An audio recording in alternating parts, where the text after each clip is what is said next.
Commentaire de saint Thomas d'Aquin sur l'Épître aux Romains, chapitre 4, à partir du verset 18 et suivant.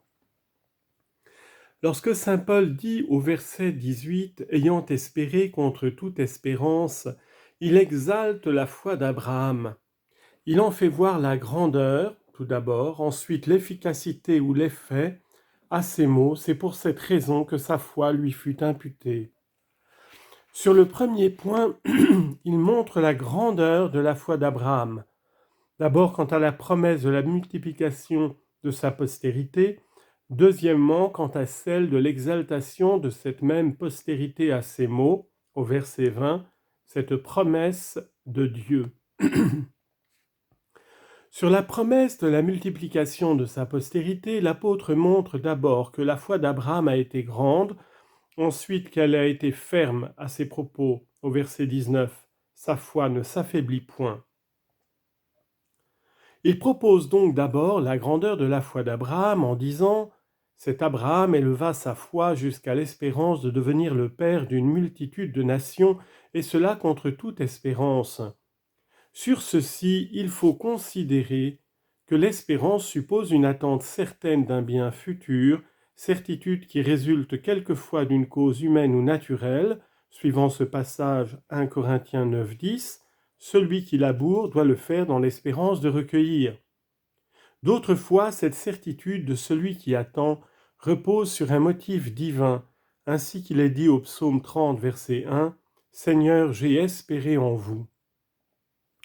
Ce bien donc par lequel Abraham devait devenir le père d'une multitude de nations avait sa certitude du côté de Dieu qui promettait, mais du côté de la cause humaine ou naturelle, on voyait le contraire.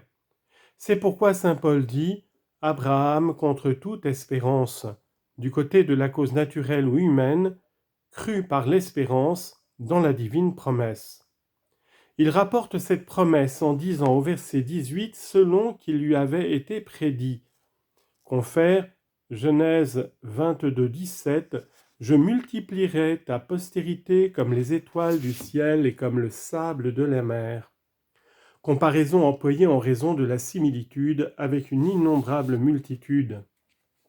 En effet, des étoiles, il est dit en Deutéronome 1, 10 « Le Seigneur votre Dieu vous a multipliés et vous êtes aussi nombreux que les étoiles du ciel. » Du sable, il est dit 1 Roi 4, 20 « Le peuple de Juda et d'Israël est innombrable comme le sable de la mer. » Toutefois, entre ces deux termes, on peut remarquer quelques différences si l'on compare aux étoiles les justes de la postérité d'Abraham, confère Daniel 12, 3, ceux qui enseignent la justice à plusieurs brilleront comme des étoiles dans toute l'éternité, et les pécheurs au sable.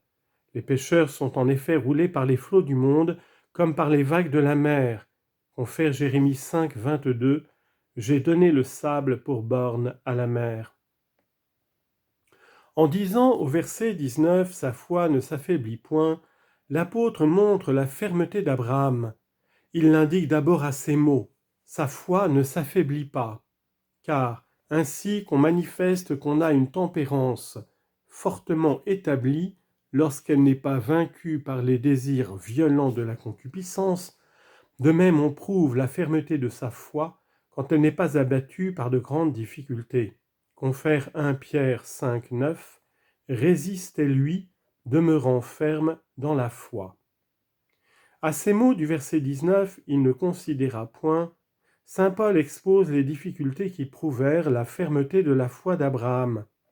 Premièrement, du côté d'Abraham lui-même, il ne considéra point, à savoir, pour apprécier la divine promesse, son corps déjà comme mort, c'est-à-dire que la force génératrice était déjà éteinte en lui à cause de sa vieillesse. C'est pourquoi l'apôtre dit au verset 19, car il était déjà âgé de près de 100 ans. Abraham, en effet, était déjà centenaire quand naquit Isaac, confère Genèse 21, 5. Néanmoins, un fils lui avait été promis une année auparavant, selon ce passage de Genèse 18, 10. « Je reviendrai vers vous en ce même temps, et Sarah aura un fils. » Cependant, on voit que son corps n'était point mort quant à la force génératrice, puisque même après la mort de Sarah, il prit pour épouse Sétoura, qui lui donna des enfants. Confère Genèse 25, 2. Quelques commentateurs répondent que la force génératrice était éteinte en lui pour engendrer d'une femme âgée et non d'une plus jeune. Souvent, en effet, on voit les vieillards avoir des enfants de femmes jeunes, mais non de femmes âgées, qui sont moins propres à concevoir.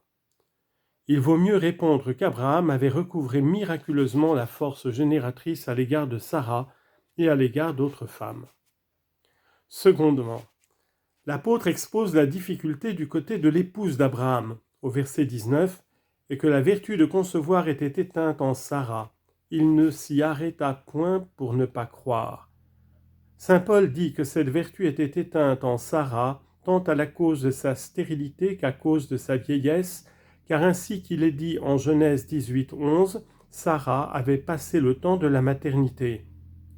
Voilà pourquoi au prophète Isaïe, 51, 2, il est dit « Jetez les yeux sur Abraham votre père et sur Sarah qui vous a enfanté. » Afin de montrer en eux la mort des sens, le prophète rappelle tout d'abord la glace de leur âge en disant « Souvenez-vous de la pierre dont vous avez été taillés et de la fosse profonde dont vous avez été tirés. » En ajoutant à l'égard de la promesse de Dieu, saint Paul exalte la foi d'Abraham quant à la promesse réitérée de l'exaltation de sa postérité. D'abord, il montre la fermeté de sa foi, ensuite la cause de cette fermeté à ces mots au verset 20, « Rendons gloire à Dieu ». Il dit donc d'abord à l'égard de la promesse de Dieu, c'est-à-dire de cette promesse réitérée en d'autres termes de la multiplication de sa postérité que Dieu lui avait promise en premier lieu par ses paroles, de Genèse 15, 5, « Regarde le ciel et compte les étoiles si tu peux. » En second lieu, en 17, 4, « Tu seras le père d'une multitude de nations. » Et enfin, en 22, 17, « Je multiplierai ta postérité comme les étoiles du ciel. » Ou, comme on peut l'entendre encore, de l'exaltation de cette postérité, car après avoir dit « Je multiplierai ta postérité », le Seigneur ajoute aussitôt au verset 6, « Ta postérité possédera les portes de tes ennemis, et toutes les nations de la terre seront bénies en celui qui sortira de toi. » Sur cette promesse de Dieu, dis-je, il n'hésita pas, c'est-à-dire il n'eut point de défiance, à savoir il ne se défia pas de la promesse divine, confère Jacques 1,6, celui qui doute est semblable au flot de la mer. Mais il se fortifia par la foi, c'est-à-dire il adhéra à la promesse avec force, confère 1 Pierre 5,9, résistez-lui demeurant ferme dans la foi. Quand l'apôtre dit « rendant gloire à Dieu », il donne la raison de la fermeté de la foi d'Abraham. Il se fortifia, ai-je dit, dans la foi, rendant gloire à Dieu, à savoir en considérant sa toute-puissance. Confère Psaume 146, 5, « Sa force est infinie. » Aussi saint Paul ajoute-t-il au verset 21, « Pleinement persuadé que Dieu est tout-puissant pour faire tout ce qu'il a promis. » En effet, Sagesse 12, 18, « Pouvoir pour vous, c'est vouloir. » Il est donc évident par là que celui qui n'est pas ferme dans la foi fait insulte à la gloire divine, soit quant à sa vérité, soit quant à sa puissance. Quand l'apôtre dit au verset 22, c'est pour cette raison que la foi lui a été imputée à justice, il relève la foi d'Abraham quant à son effet. Il montre cet effet d'abord dans Abraham lui-même en disant « c'est pour cela », c'est-à-dire parce que ce patriarche a cru avec des dispositions si parfaites que sa foi lui a été imputée à justice. Confère 1 Maccabée 2,52, Abraham a été trouvé fidèle et cela lui a été imputé à justice. Il montre ce même effet ensuite dans les autres. Dans ce but, il exprime la similitude des faits en disant, au verset 23, « Ce n'est point pour lui seul qu'il est écrit que sa foi lui a été imputée à justice. » C'est-à-dire, ne pensez pas que la foi a été imputée à justice au seul Abraham, mais cela a été écrit aussi pour nous, à qui la foi sera imputée également. Confère Romains 15, 4, « Tout ce qui est écrit l'a été pour notre instruction. Cela a donc été écrit pour lui, afin qu'il nous soit un exemple, mais aussi pour nous, afin que nous en tirions l'espérance de notre justification. À ces mots du verset 24, si nous croyons en celui, saint Paul montre la similitude de la foi. En effet, la foi a été imputée à justice à Abraham parce qu'il a cru que son corps déjà mort et la vertu de concevoir éteinte en Sarah, son épouse, pouvaient être vivifiés pour donner naissance à des enfants. Or cette foi nous sera imputée si nous croyons en celui qui a ressuscité notre Seigneur Jésus-Christ et en Dieu le Père, auquel le Messie dit lui-même, psaume 90, 11, « Vous, Seigneur, ayez pitié de moi et ressuscitez-moi. » Mais comme la puissance du Père et celle du Fils sont la même puissance, le Fils s'est lui-même ressuscité par sa propre vertu.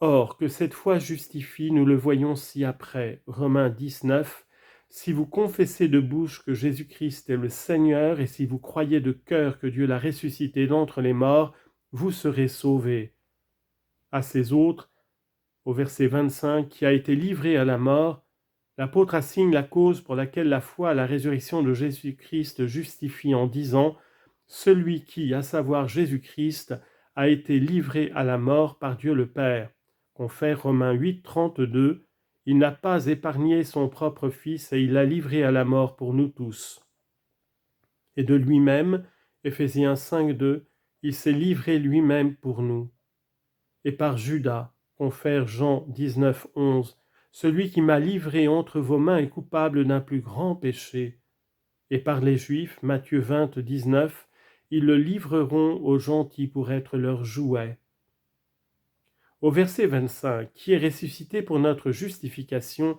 c'est-à-dire qu'en ressuscitant, il nous a justifiés, confère Romains 6, 4, comme Jésus-Christ ressuscité d'entre les morts par la gloire de son Père, nous marchions aussi dans une vie nouvelle. Qu'il ait été livré pour nos péchés à la mort, cela paraît évident de ce que par sa mort il nous a mérité la destruction du péché. Mais en ressuscitant, il n'a point mérité parce que, dans l'état de la résurrection, il n'était plus dans la voie mais au terme.